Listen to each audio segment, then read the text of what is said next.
విశాఖపట్నం కొమ్మాదిలో Junior Chamber International Vizag chapter వారు శుక్రవారం గాయత్రి విద్యా పరిషత్ కాలేజీలో బ్లడ్ బకెట్ అనే రక్తదాన శిబిరం నిర్వహించారు.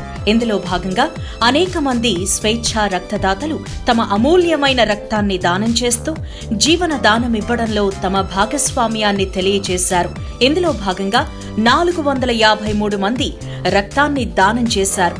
ఈ శిబిరం నిర్వహణలో సభ్యులు project chairperson Ravindra, project coordinator Ramesh మరియు భారతి, శ్రీవాత్సవ్, శ్రీ కార్తికేయ కృషి ప్రశంసనీయం. సభ్యులు గాయత్రి, ఫర్హీన్, విశ్వ, వఘీరా ఇందులో పాలుపంచుకున్నారు. India zone 4 president Suresh Gompa మరియు జోన్ వైస్ ప్రెసిడెంట్ ప్రభాకర్ రక్తదాతలకి సర్టిఫికేట్స్, పెన్స్ మరియు లీడర్షిప్ డెవలప్మెంట్ పుస్తకాలని అందించారు. జేసీఐ వైజాగ్ ఇటువంటి మరెన్నో కార్యక్రమాలు చేస్తూ సమాజానికి ఉపయోగపడే యువకులను తయారు చేస్తుంది అని 2023 జేసీఐ వైజాగ్ ప్రెసిడెంట్ చైతన్య వసంతవాడ ఇందులో భాగస్వామి అవ్వడం చాలా ఆనందంగా ఉందని అన్నారు.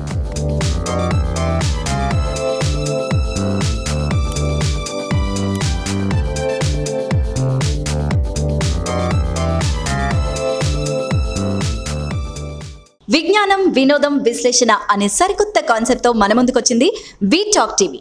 For more updates please subscribe and share V Talk TV.